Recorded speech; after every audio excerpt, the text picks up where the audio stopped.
Let's bring in Jim, actually, should we? He's just sat down. Here he is. Hi, it's good to see you. Thanks for joining us.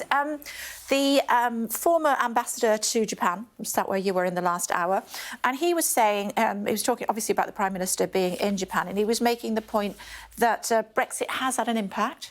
And now it's basically two centres. They're still having a presence in the UK, but a bigger presence in Europe. What would Labour do about that sort of problem? Well, to some degree, it's a natural consequence of leaving the single market, which means that other trading partners do need to trade with two separate markets. That's inevitable. What we can do, though, is to remove barriers to trade. So it's obviously good news that the Prime Minister's in Japan, but the reality is that our exports have dropped to an all-time low, the lowest since records began. We need to do far more to rebuild our international standing to make sure that jobs here in the UK are supported. Do you agree with Nigel Farage, never thought I'd say that in a sentence, would you, that Brexit has failed? Well, it's certainly got a lot to answer for. I think the question is, once the British people made the decision to leave the EU, it was for the government, the Tory government, to make sure that Brexit could be made to work.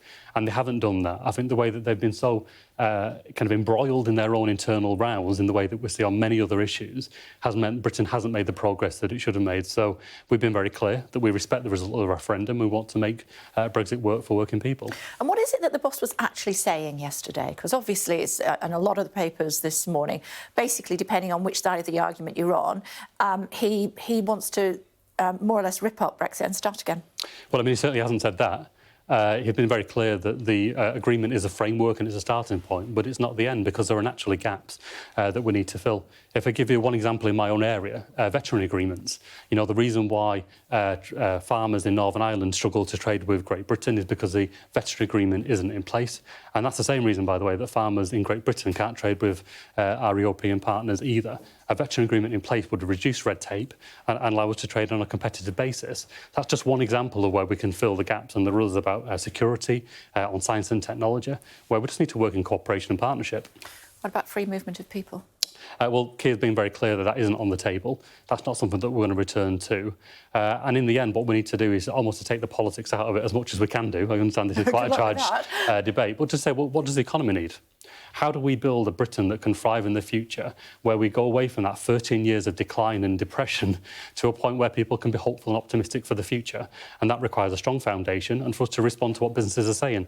And they're saying that they want the barriers to trade reduced and they want simplicity for that red tape to be taken away. One of your colleagues, Matthew Pennycock, was sat where you are yesterday, and we were talking about housing, and I think everybody agrees that we need more housing built. The housing stock is not good enough in the UK at the moment. And I was asking him how many houses a year you would commit to even when you are in power. He wouldn't give me a figure. What's your figure? Well, at the moment, it's very difficult to do that because the way that we believe it ought to be done is from the grassroots up. Communities know their area far more than anybody else. They know the infill sites that can be developed. They also know the local housing demand. The worst type of any politics is when you impose it from the top in a way that bears no relationship to the reality on the ground. But we do recognise that there will be degrees of tension within that, and so how communities are supported to develop those housing numbers that will be required. And I would say that most people recognise that we have a housing shortage. They have their children, their grandchildren that can't get on the housing ladder, and they want them to stay in the community where they've been born and raised. Well, for that to happen, we need housing for them to live in. So I think the community will be on board, providing that we do it from the grassroots up. So have you not started that piece of work? Have you not been asking local communities? Well, many local areas have a local plan in place already with the housing targets already in place from the current government. What are those numbers? But what we're saying is that we need a new approach, and that new approach is to develop it from the ground up, and also to have a different approach to how we prioritise land. A town like Oldham, we have a lot of post-industrial sites, those brownfield sites that are dirty, contaminated, that we need to bring back to the market so that people build on the brownfield sites and not the green belt first. Well, that can be done, as we know. We saw that done in Liverpool. It can be done, but it requires an active government that uses the levers of government to make it happen. And what I found over the last 13 years is that those urban renewal programmes that were live when Labour was last in power have been taken away incrementally to the point now where we see stagnation. Sites that should be developed aren't being developed. People waiting on the housing waiting list, people desperate to get on the housing ladder, and they're not able to, and it's a crime. So you won't give me a figure, but will you tell me, are you going to build on Greenbelt? Well, that's going to be about how we work with local communities to find the land that's appropriate. We recognise, by the way, the importance Not ruling it out, then? The green belt is very important, and it's important for a number of reasons, but it also has a very different character in different places. There's many parts of England that you'll look at, the green and pleasant land and the rolling hills, that actually are not green belt at all, but you would still want to make sure that they are protected from sprawl and from development.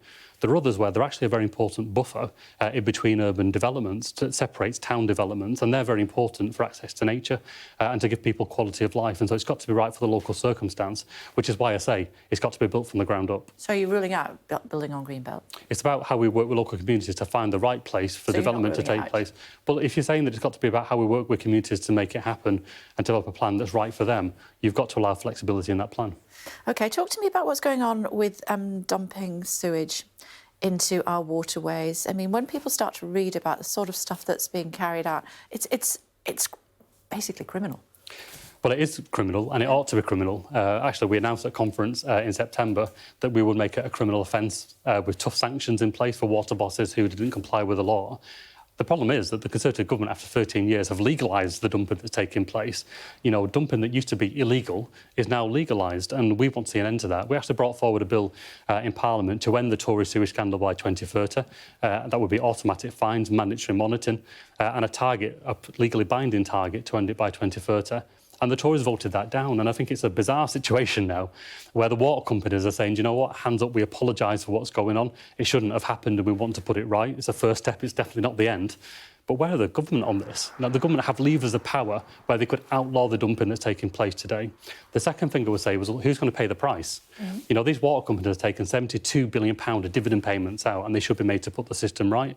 We can't allow in a cost of living crisis for hard-working families to face the burden of that, because water companies still think they can carry on business as usual and taking billions of pounds out every year. And what do you think on a personal level, Jim, of members of our royal family being chased around New York in the dark? Well, I mean, looking at the reports that are coming out, we clearly see how those settle down. There are fairly different views about what exactly happened. What you have to say as a point of principle is public figures should be accountable and we should be open to press scrutiny in the way you'd expect. But it's got to be done in a respectful way and a safe way.